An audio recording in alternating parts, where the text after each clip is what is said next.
When the scene was over, Helene Shaw was as hot as a hod carrier, as limp as an eel.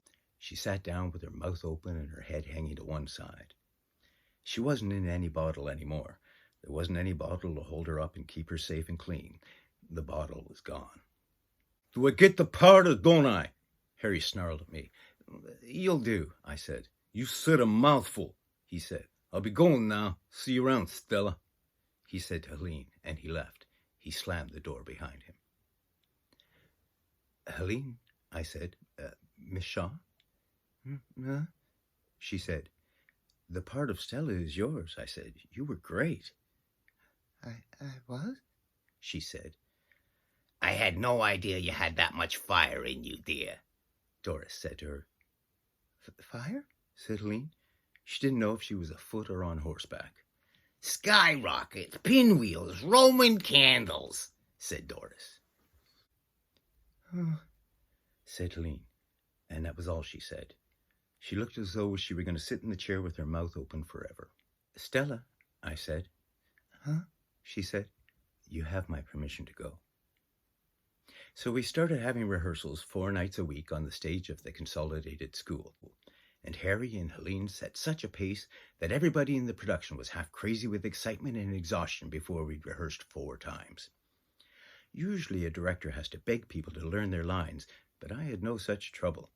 Harry and Helene were working so well together that everybody else in the cast regarded it as a duty and an honor and a pleasure to support them.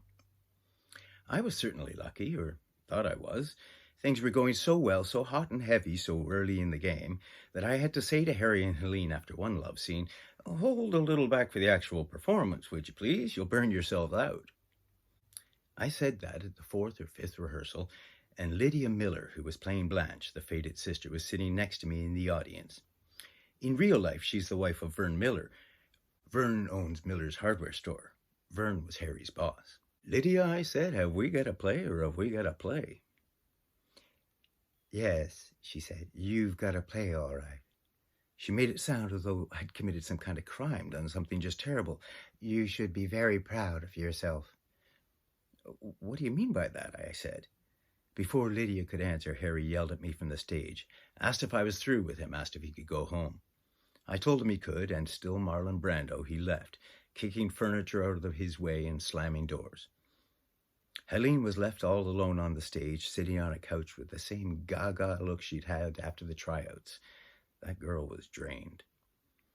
I turned to Lydia again and I said, "Well, until now, I thought I had every reason to be happy and proud. Is there something going on I don't know about?"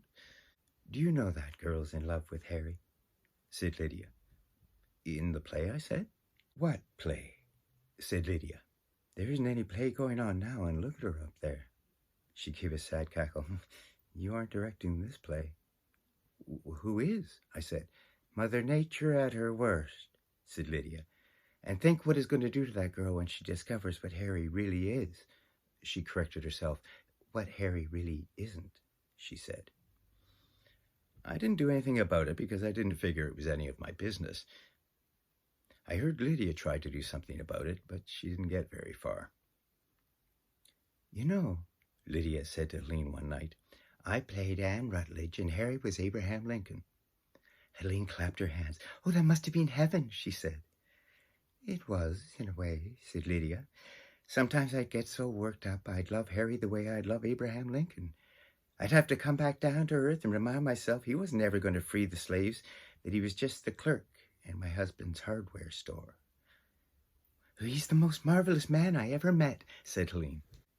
"Of course, the one thing you have to get set for when you're in a play with Harry," said Lydia, "is what happens after the last performance." What are you talking about?" said Helene. "Once the show's over," said Lydia, "whatever you thought Harry was just evaporates into thin air." "I don't believe it," said Helene. "I admit it's hard to believe," said Lydia. Then Helene got a little sore. "Anyway, why tell me about it?" she said. "Even if it is true, what do I care?" I don't know," said Lydia, backing away. I just thought you might find it interesting." "Well, I don't," said Helene. And Lydia slunk away, feeling about as frowsy and unloved as she was supposed to feel in the play. After that, nobody said anything more to Helene to warn her about Harry, not even when word got out that she'd told the telephone company she didn't want to be moved around anymore, that she wanted to stay in North Crawford. So the time finally came to put on the play. We ran it for 3 nights, Thursday, Friday, and Saturday, and we murdered those audiences.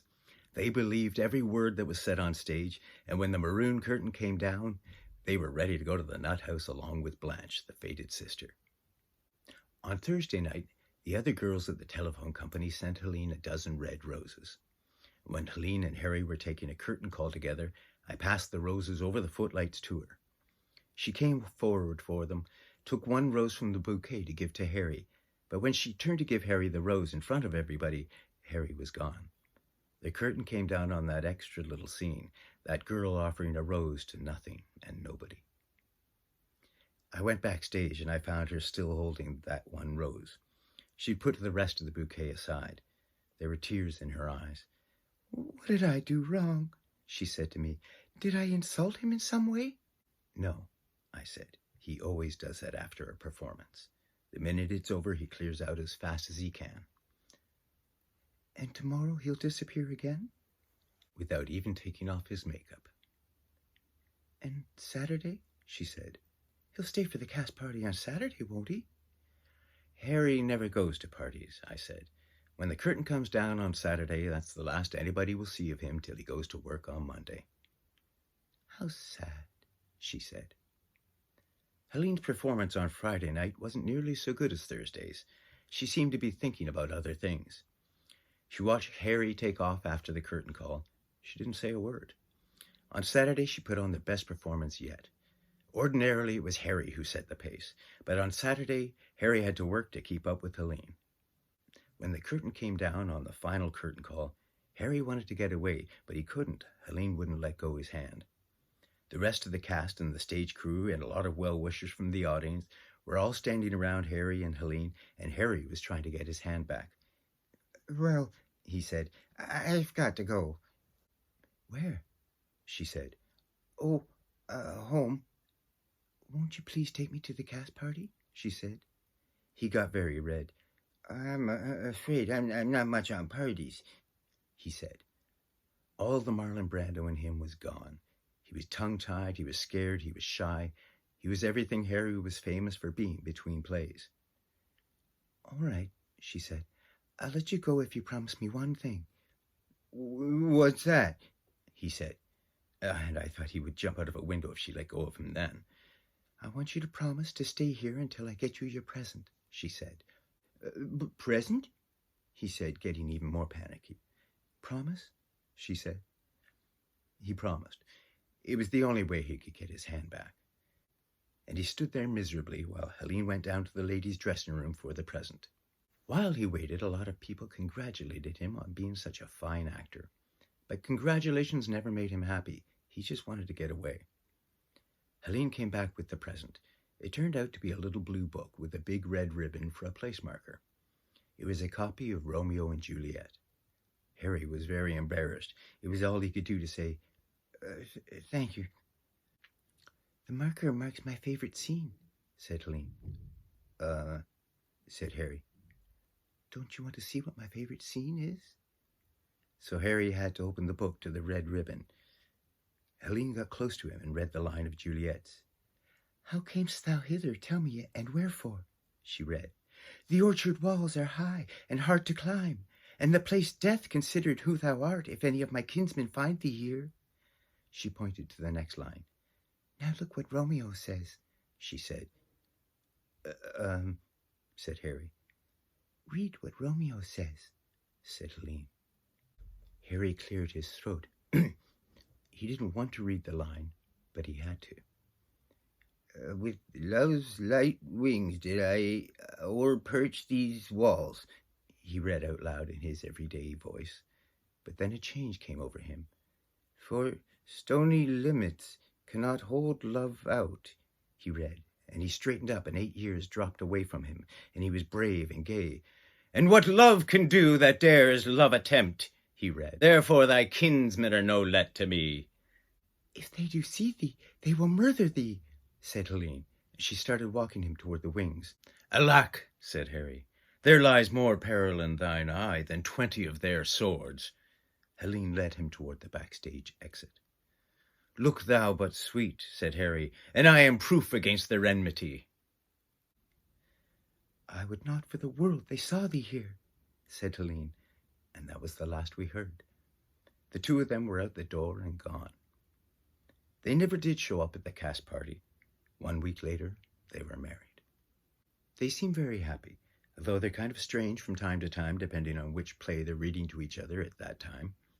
I dropped into the phone company office the other day on account of the billing machine was making dumb mistakes again. I asked her what plays she and Harry had been reading lately. "In the past week," she said, "I've been married to Othello, been loved by Faust, and been kidnapped by Paris. Wouldn't you say I was the luckiest girl in town?" I said I thought so, and I told her most of the women in town thought so too.